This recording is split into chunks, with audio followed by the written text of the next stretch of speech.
4:31 a.m. Zephyrhills, Florida. January 14, 2026. 12 figures moved in single file through the orange grove behind the property line. No flashlights. No radio chatter. The only sound was dew hitting the grass and the distant hum of State Road 54. The house at the end of the cul-de-sac looked like every other house on the block. Stucco exterior. White shutters. A Toyota Camry parked in the driveway, unwashed, unmoved for weeks. Orange trees hanging over the carport. The kind of house nobody looked at twice. 15 women were inside. All of them American. All of them reported missing from towns between Ocala and Sarasota.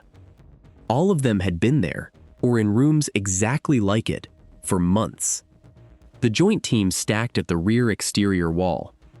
3 human security investigations agents. 4 deputy U.S. Marshals. 2 Pasco County Sheriff's deputies on the outer perimeter. A federal magistrate's signature on the warrant, issued 4 hours earlier. Only 3 people inside the task force had known this address before tonight. The safe house location had been compartmented so tightly that the outer perimeter team received it by encrypted message at 4:07 a.m., less than 30 minutes before breach.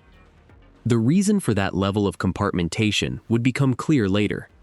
It had begun 33 days earlier with a voice behind a locked door. The name of the operation, internally, was never glamorous.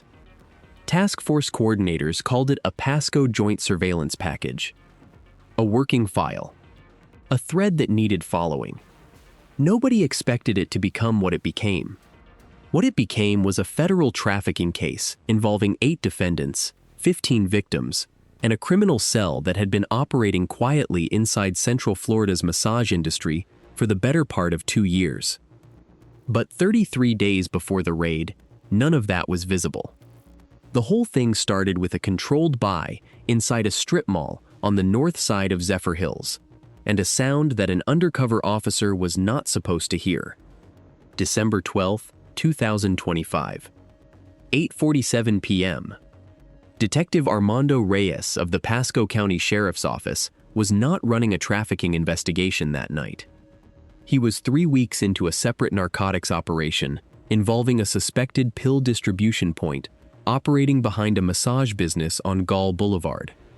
The business was called Serenity Touch Wellness. It had a printed sign in the window and a laminated menu of services taped to the front desk. It also had, according to a confidential informant, a backroom arrangement that had nothing to do with wellness. Reyes went in as a walk-in customer.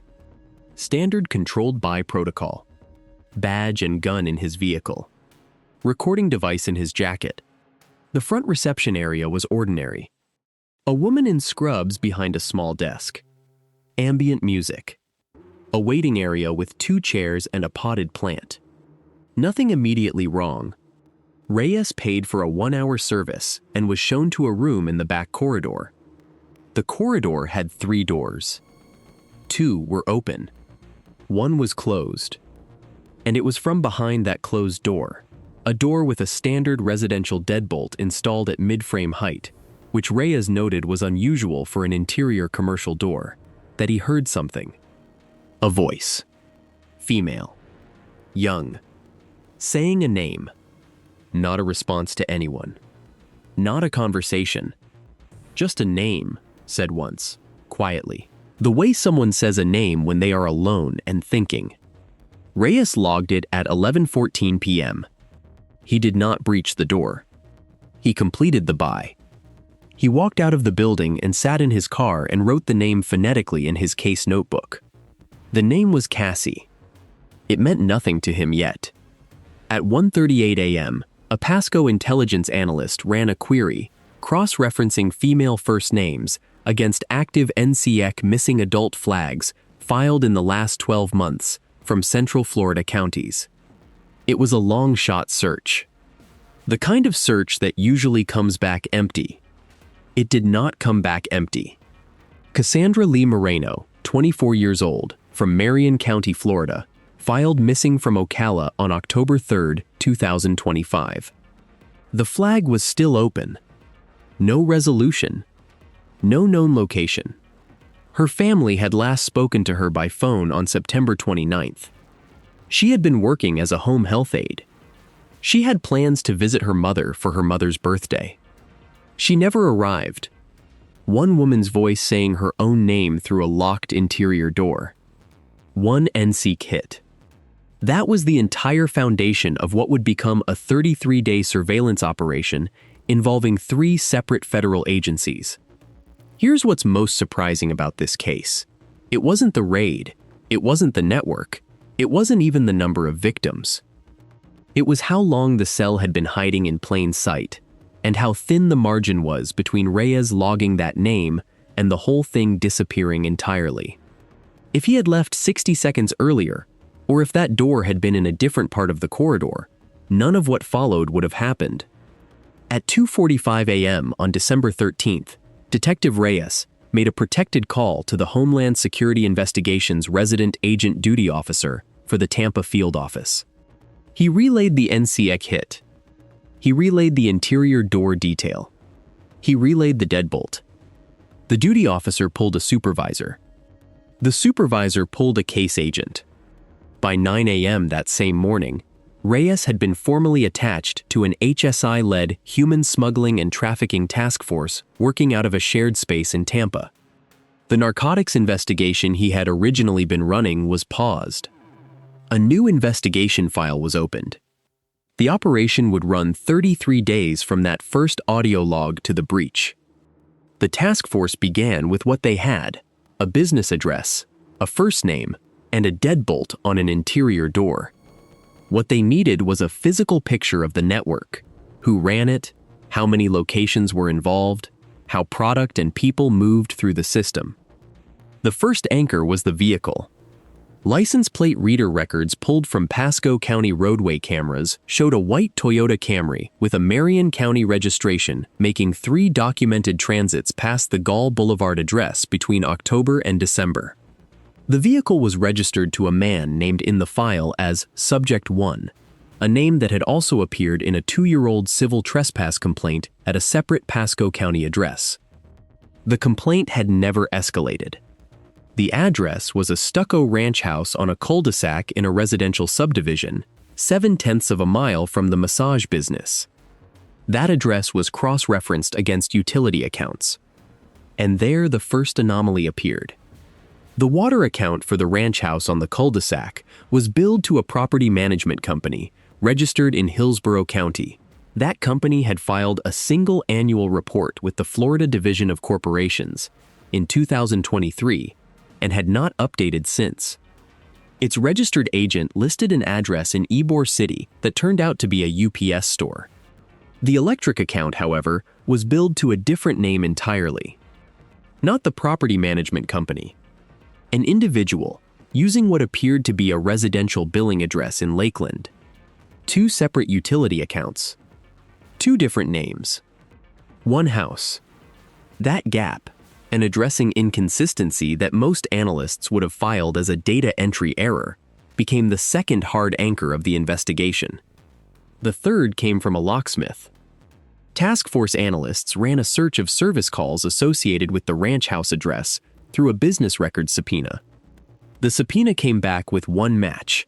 A licensed locksmith company in Wesley Chapel had responded to a service call at that address on September 18, 2025.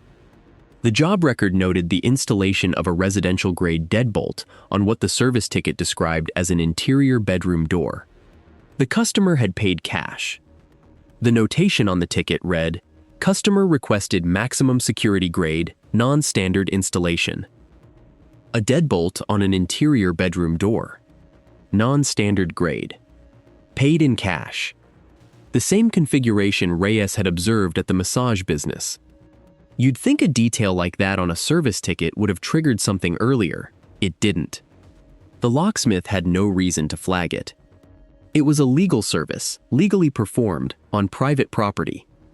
The information only became visible because a federal subpoena reached back 3 months into records that nobody had thought to pull. Put yourself in the task force's position at the end of week 1.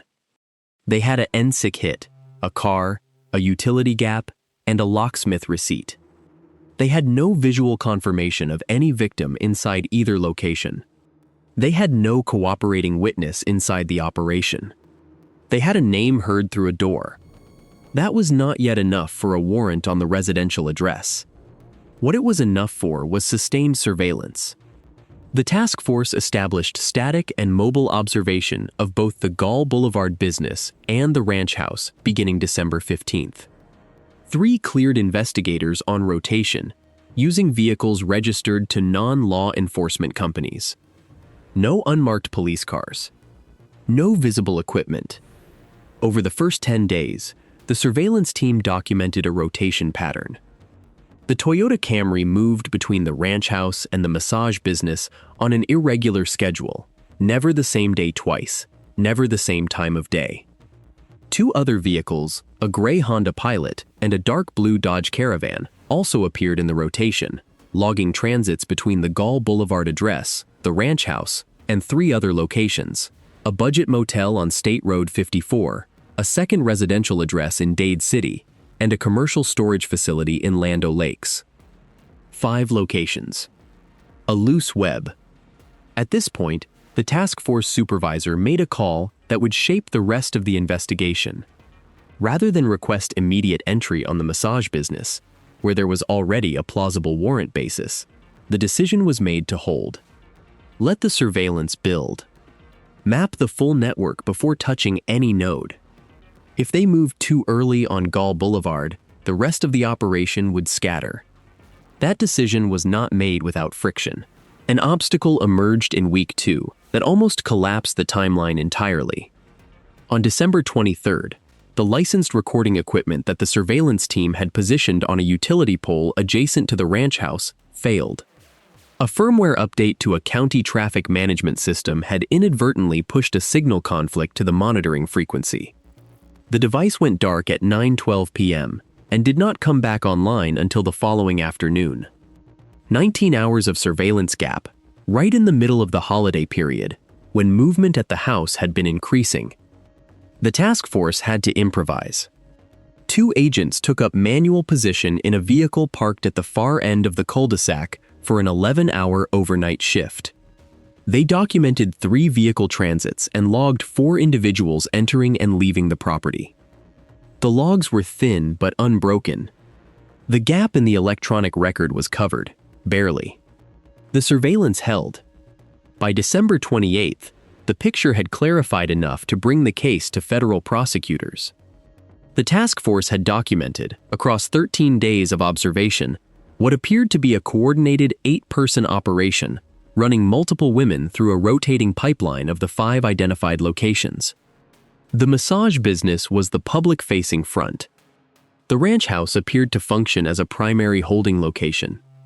The motel and the Dade City address operated as secondary overflow. The storage unit in Land O'Lakes had not been accessed during the observation window, but a separate business records pull showed it had been rented 9 months earlier by the same property management shell company that held the ranch house utility account. 8 individuals. 5 locations. 1 shell company threading through the utility and rental records of at least 3 of them. The operational structure was not sophisticated. It was not a multinational network. It was a regional cell, running an operation that was brutally simple in its mechanics, which is precisely what had allowed it to function undetected inside a suburban Florida neighborhood for as long as it had. What strikes us about cases like this one is not the criminal complexity. It is the mundanity of the concealment.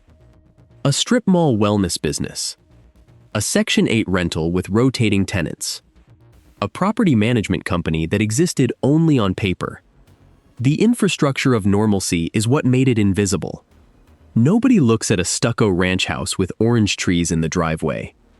The warrant application was filed on January 7th, 2026. A federal magistrate in the Middle District of Florida reviewed the supporting affidavit, 112 pages, including surveillance logs, the NCIC cross-reference, the utility anomaly, the locksmith record, and 16 days of vehicle tracking data, and issued a residential search warrant for the ranch house on January 11th at 2:40 p.m. The breach was scheduled for January 14th. Here is the detail that stuck with the lead case agent, a woman named in the file as Supervisory Special Agent Diane Collier, through the entire 33 days of the operation. The voice Detective Reyes had heard on December 12th had said a name. Just a name. One syllable. In a room with a locked door. The case file would eventually confirm that Cassandra Moreno had been inside that room at that time. She had been reported missing from Ocala 70 days earlier.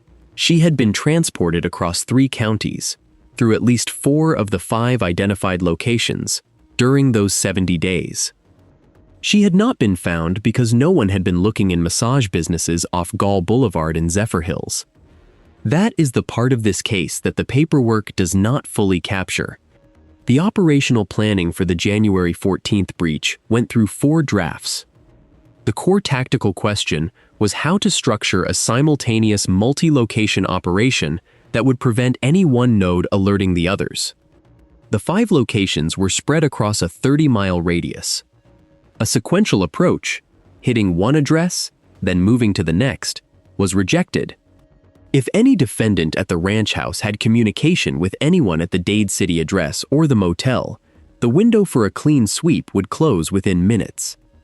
The solution was 3 simultaneous entry teams, coordinated to breach at the same moment. Team Alpha, the ranch house on the cul-de-sac. U.S. Marshals and HSI. This was the primary location with the highest probability of victim presence. Team Bravo, the Gall Boulevard massage business. Pasco County Sheriff's deputies and HSI. The business opened at 10 a.m. The breach was pre-dawn specifically to catch it during off hours.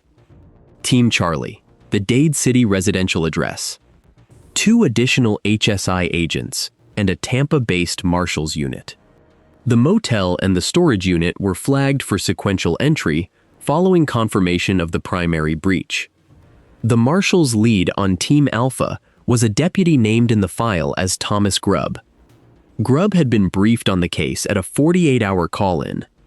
He had reviewed the floor plan of the ranch house, sourced from the original building permit on file with Pasco County, and identified one structural detail that the task force had not previously prioritized. The permit listed 3 bedrooms and 2 bathrooms. The exterior dimensions of the house, measured from the county property appraiser's aerial records, were consistent with that layout. But a secondary utility pole, a gas line permit from 2017, when the original owner had added a room addition, showed that the rear bedroom had been extended by approximately 80 square feet on the north wall. Grubb put that against the floor plan. The extension added roughly 11 feet to the rear bedroom's depth, consistent with the permitted addition. But a review of the original construction photos, still on file with the county building department, showed that the addition had included an interior partition wall, a partition wall that did not appear on the most recent county records. A closed-off space behind an interior wall, inside a rear bedroom, in a house with a history of deadbolts on interior doors. The breach plan was updated at 2:30 a.m. on January 14th. Team Alpha would include a Marshals entry specialist with structural breach tools. The rear bedroom would be treated as a primary search zone, not a secondary one. The safe house address was released to the outer perimeter team at 4:07 a.m., 24 minutes before breach. The transit to the property took 11 minutes. Teams were in position at 4:28. Final radio confirmation from Team Bravo and Team Charlie, both in position. At 4:31 a.m., all 3 teams entered simultaneously. The ranch house breach took 44 seconds from exterior door to interior clear. 3 individuals were detained in the main living area. 2 others were located in a second bedroom. A 6th was found in the kitchen. All 6 were taken to the lawn within 90 seconds. The rear bedroom was locked from the outside. 2 locks, a standard knob lock, and the deadbolt. Deputy Grubb's team breached the door on the second attempt. Inside, a room with 2 mattresses on the floor, a single overhead bulb, and a door at the far end that did not match any exterior wall. Grubb went to the far door. It was a hollow core interior door, set flush into a section of drywall that had been finished to match the rest of the room. The frame was recent. The paint was slightly different, visible only under a flashlight. Behind it, a closet-sized space, approximately 8 by 11 feet, converted into a second sleeping area.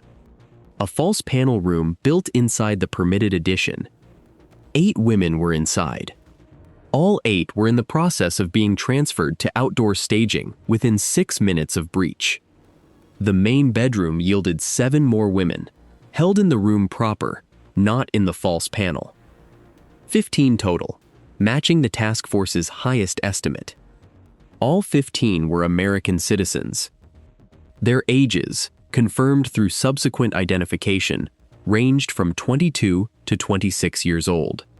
All 15 had been reported missing, NCIC flags filed by family members, friends, or employers across 5 Central Florida counties between August and November of 2025.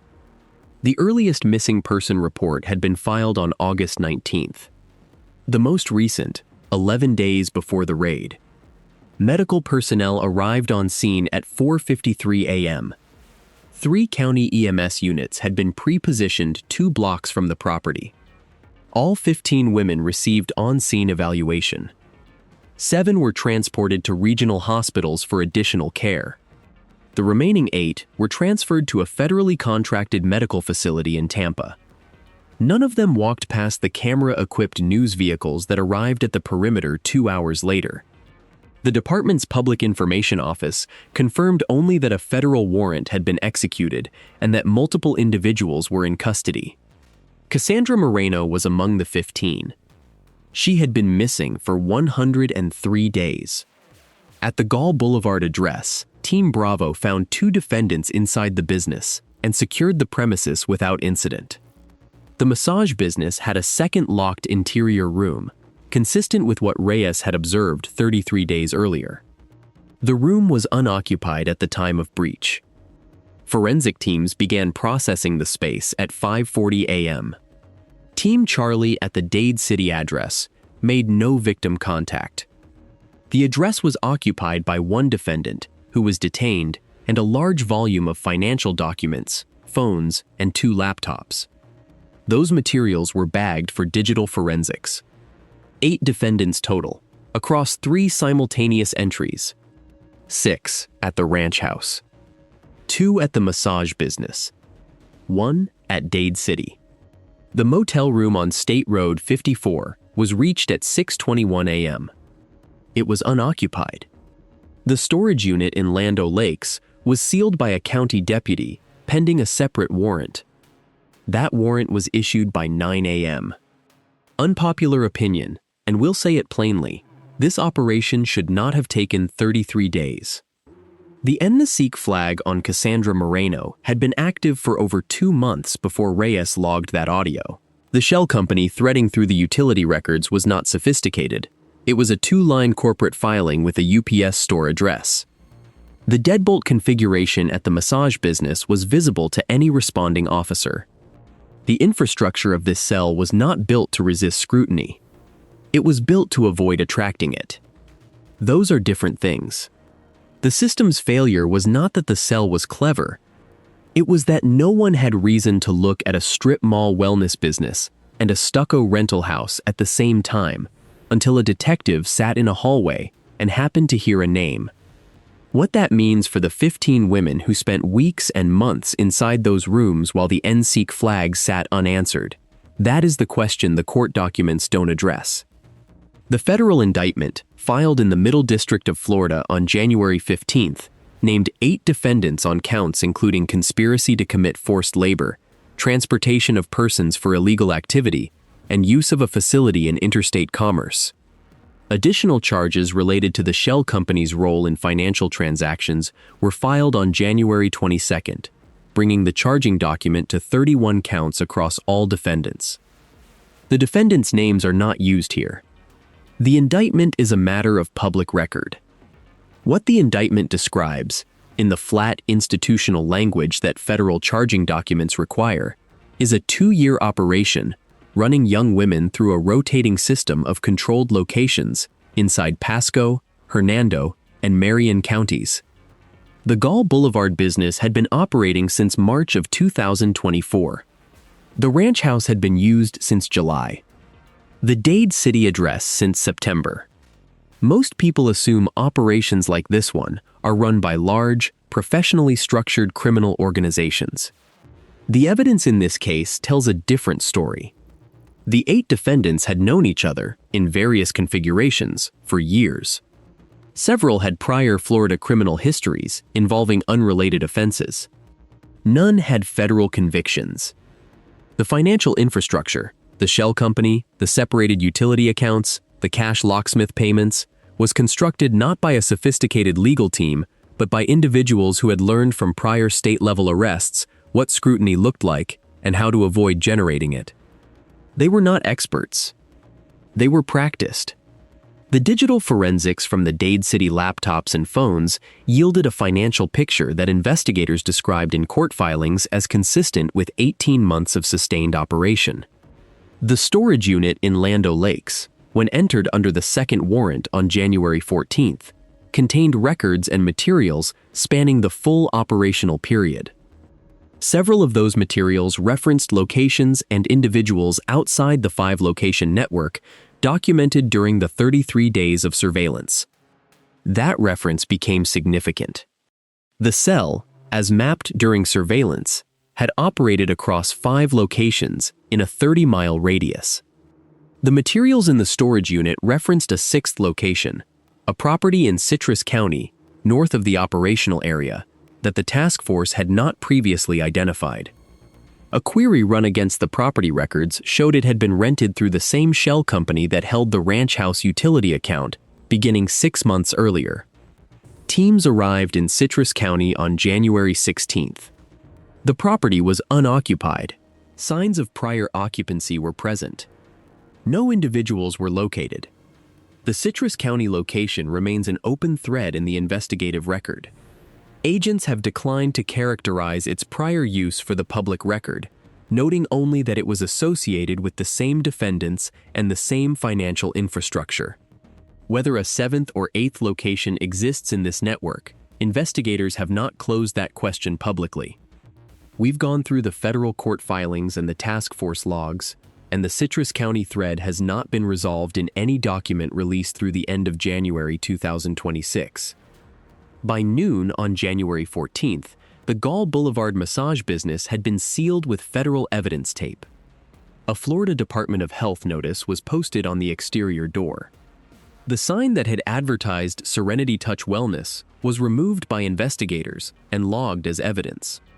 Neighbors on the cul-de-sac gave statements to Pasco County deputies through the morning. Several mentioned the Toyota Camry, the drawn blinds, the rotating visitors they had assumed were tenants. One neighbor, an older man who lived directly across the cul-de-sac, told a deputy he had once counted 12 different people entering the house in a single week and had meant to call the homeowners association. He had not called.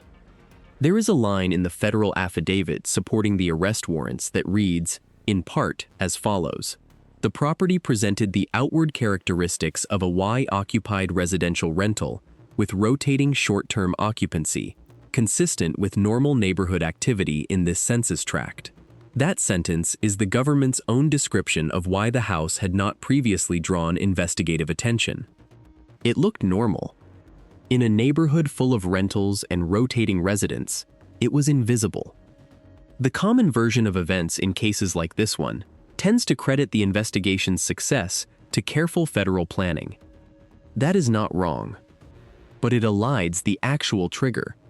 The actual trigger was 11 minutes inside a strip mall massage room and a detective who wrote down a name he heard through a door.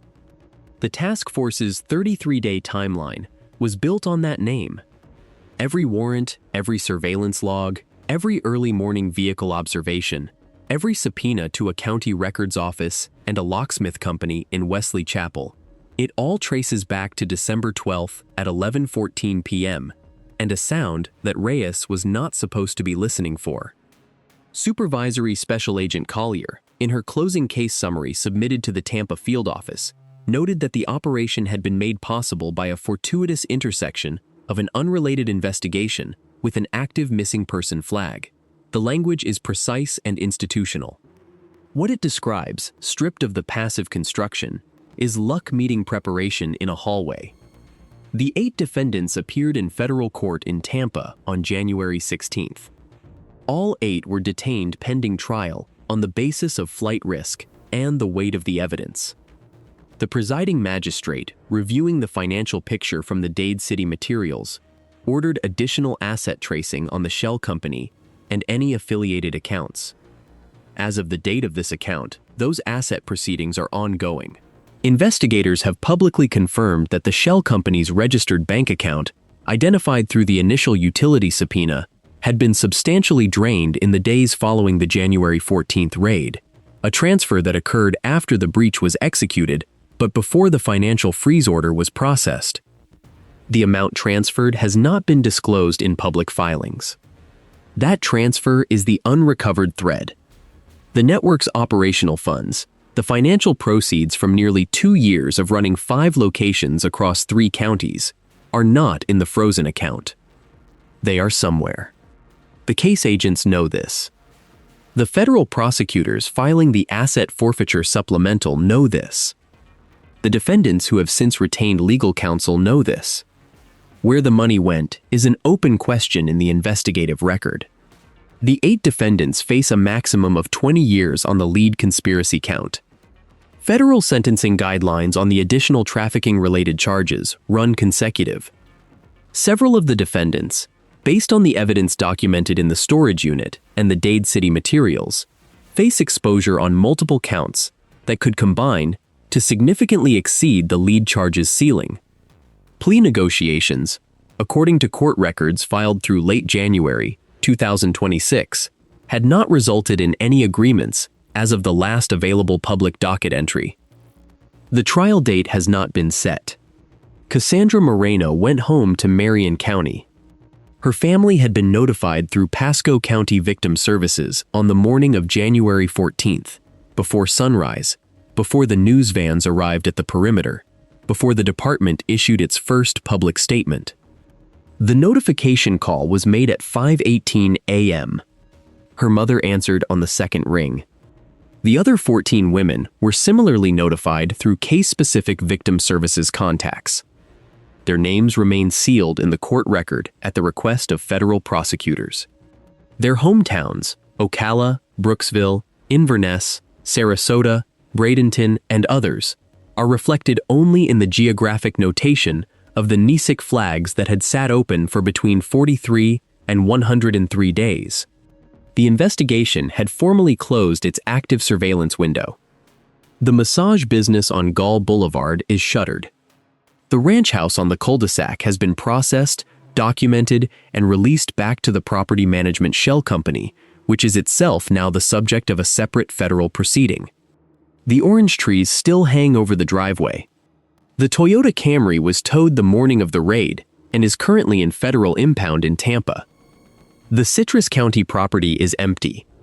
Here's what this case tells us about how operations like this one survive inside suburban neighborhoods. They do not survive by being hidden. They survive by looking unremarkable. The shell company, the rotating visitors, the drawn blinds, the strip mall front, none of it was designed to be invisible under scrutiny. It was designed to be unremarkable without it. That is a more durable form of concealment, and it is why the standard investigative posture, looking for things that seem wrong, will consistently miss things that simply seem ordinary. The crack, when it came, was not a data analysis or a surveillance breakthrough. It was a voice saying a name in a room that a detective happened to be standing outside. That is the full margin. 33 days of federal work built on 40 seconds in a hallway. 15 women identified and located because of one audio log filed at 11:14 p.m.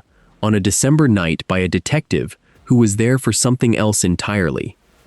8 defendants in federal custody. 15 victims in medical care and family contact. one financial thread unaccounted for. One secondary location, the property in Citrus County, that has not been publicly explained. The network is dismantled. The demand that built it has not been charged in any indictment. And somewhere in a bank account that federal prosecutors are still tracing, the proceeds of 2 years of operation are waiting to be found.